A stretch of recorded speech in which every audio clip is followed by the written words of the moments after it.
Sur Télé 50 pour l'essentiel de l'actualité. Je l'annonçais au sommaire, le chef de l'État, Joseph Kabila, félicite l'ensemble des artistes nationaux honorés par des distinctions pour leur carrière et services rendus à la nation. Pour rappel, des médailles de mérite des arts, sciences et lettres ont été décernées à 90 Congolais. Par ailleurs, les chefs traditionnels de la RDC et le caucus du Grand Kasaï dénoncent et des conseils aux politiciens en mal de visibilité l'utilisation abusive du monument national Étienne Tshisekedi. Et absent à la cérémonie officielle mardi au Palais du Peuple, l'artiste musicien Koffi Olomide a été décoré ce mercredi par le général Chulungu, chancelier des ordres nationaux.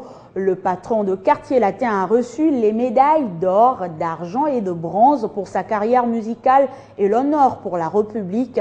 C'était en présence de sa famille, amis et connaissances. Regardez.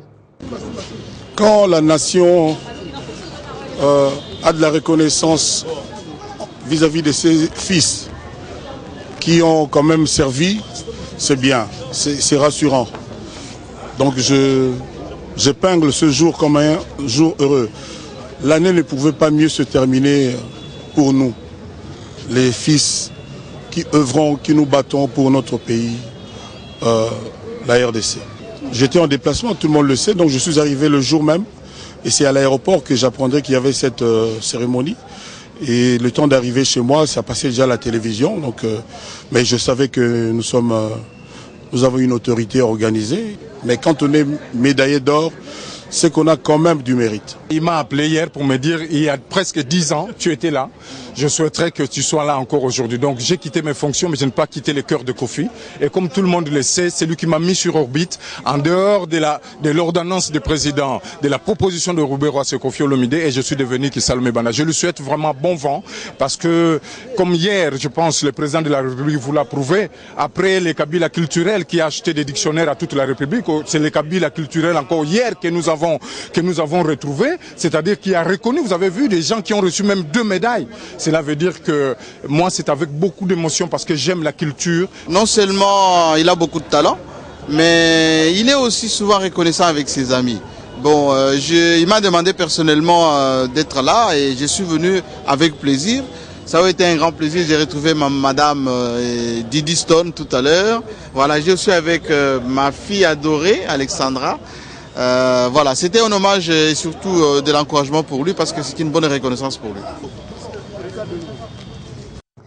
Autre titre d'actualité, lancement officiel ce mercredi à Kinshasa de la campagne « J'aime mon pays, la RDC, je soutiens le dialogue ».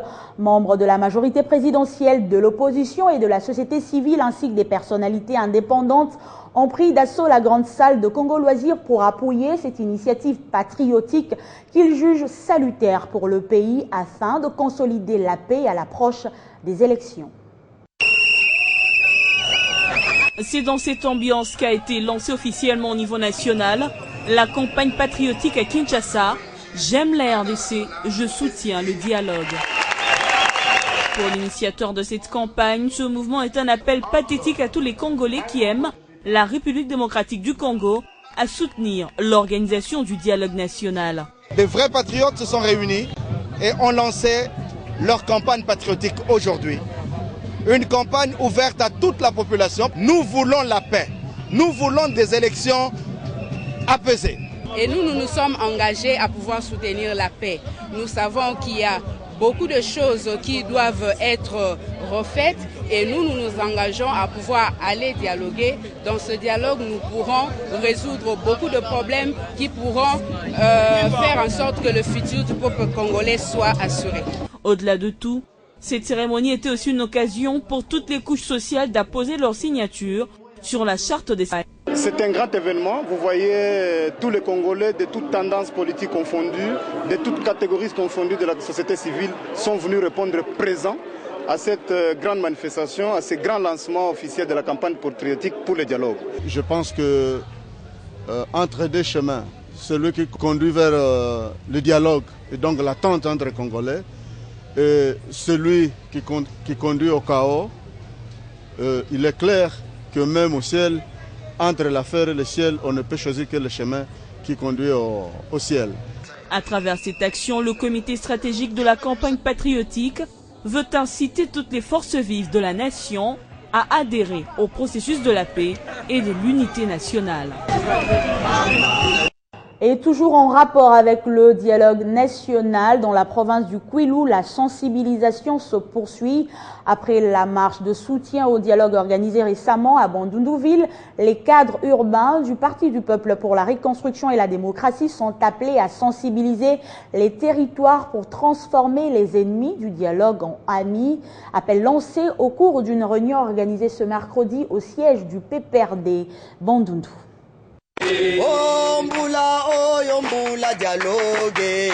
Les cadres et militants du PPRD dans la province du Kwilu, parti porte-étendard, sont invités, comme le disciple de Jésus, à sensibiliser sur le bien fondé du dialogue convoqué par le chef de l'État, afin de transformer les ennemis de ces dialogues en amis.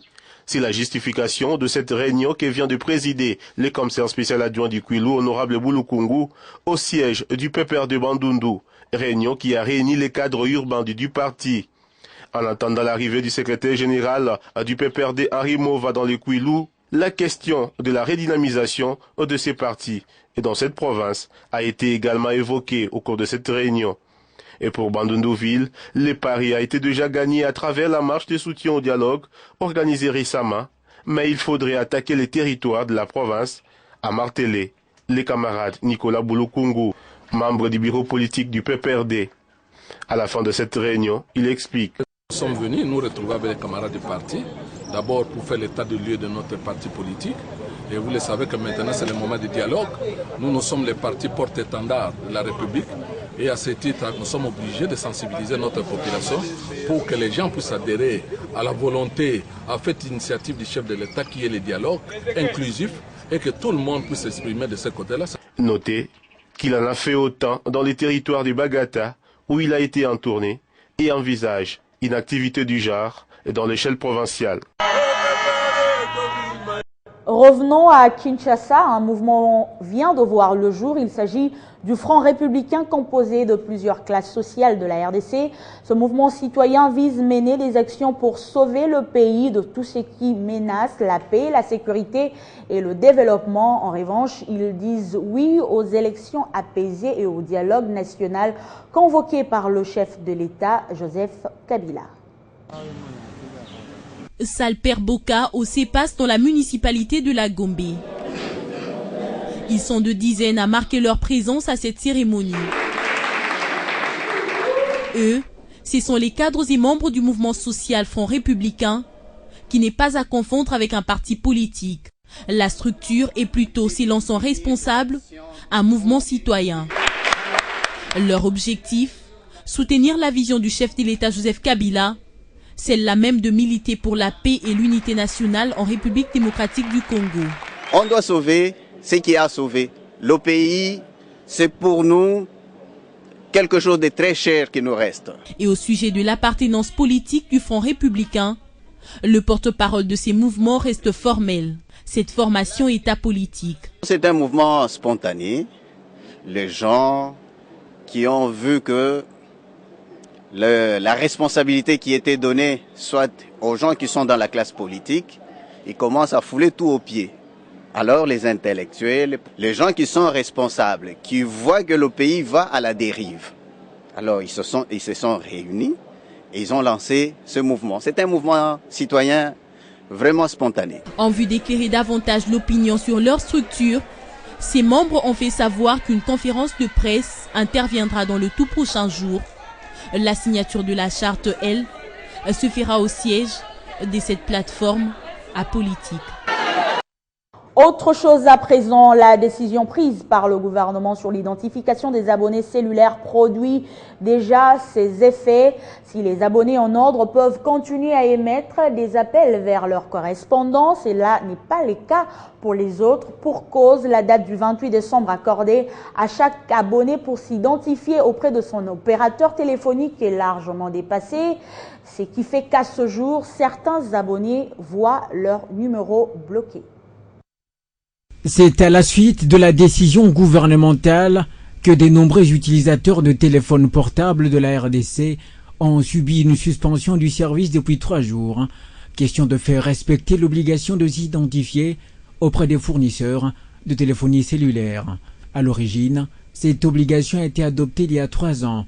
Mais ce n'est que dimanche 27 décembre que le gouvernement a annoncé qu'il exigerait des compagnies de suspendre les services de leurs clients non identifiés dès cette semaine. Depuis, ces entreprises ont envoyé des messages à leurs abonnés pour qu'ils s'identifient en personne. Conséquence, des foules importantes s'entassent devant les bureaux des fournisseurs et les clients doivent parfois attendre des heures pour s'identifier et avoir de nouveau accès au service. Des utilisateurs de Lubumbashi affirment que leurs cartes SIM ont été bloquées même s'ils s'étaient déjà inscrits en bonne et due forme. Des clients qui recourent au service des transferts d'argent par le système de mobile banking sont aussi affectés. Pour justifier cette mesure, le porte-parole du gouvernement Lambert Mende a notamment évoqué la lutte contre le terrorisme interne dans l'est du pays. Et puis en bref et en image, plus loin de la RDC, le président burundais Pierre Nkurunziza a affirmé ce mercredi que son pays s'opposerait par la force aux troupes de l'Union africaine qui se seraient déployées dans le pays. Pour rappel, l'Union africaine envisage l'envoi d'une mission de maintien de la paix au Burundi. Ce serait donc considéré en croire le chef de l'État burundais comme une attaque. Et de son côté, la présidente de la commission de l'Union africaine, elle, dans un communiqué publié ce mercredi, menace des sanctions, tout ce dont l'action pourrait compromettre le dialogue et aussi le refus de répondre à l'invitation du médiateur le 6 janvier prochain. Une délégation de Tigo à RDC a choisi de célébrer mardi la fin de l'année 2015 avec les femmes qui ont accouché à la maternité de Kitambo. Objectif de cette visite, partager avec les pensionnaires de la maternité de Kitambo la joie qui caractérise le début d'une année nouvelle. Un geste significatif qui a redonné le sourire à une dizaine de femmes litigieuses.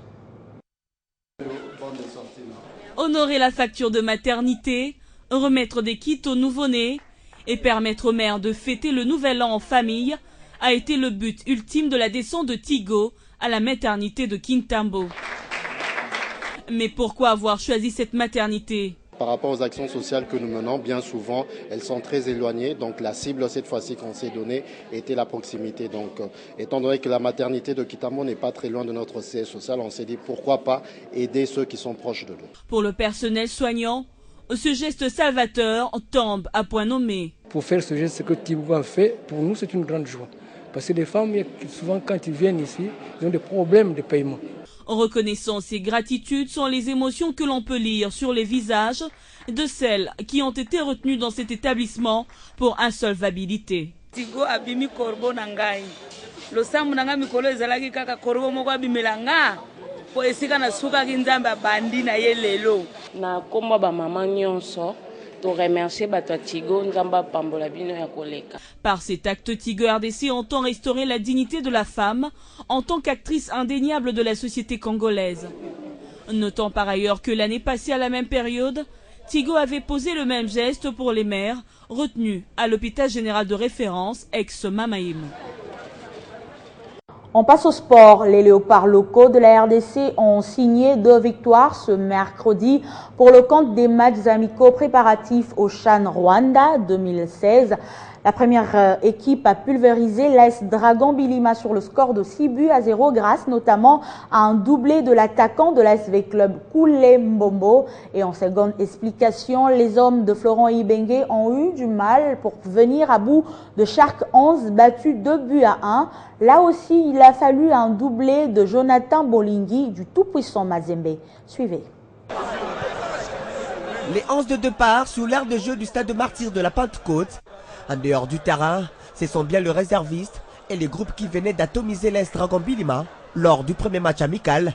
Ils sont tous étalés sur la pelouse, un vrai signe de solidarité pour leurs coéquipiers qui jouaient le football club Shark 11 dans un autre match amical en prévision de la 4e édition du championnat d'Afrique des Nations, Rwanda 2016. Le requin bleu de Shark 11, qui ont l'habitude de donner du fil à retordre aux grands de la Ligue nationale de football, impose dès l'entrée de jeu une résistance farouche, Mais les Léopards parviennent à trouver la faille à Bolungi Pandi. L'attaquant du tout-puissant Mazembe lancera ainsi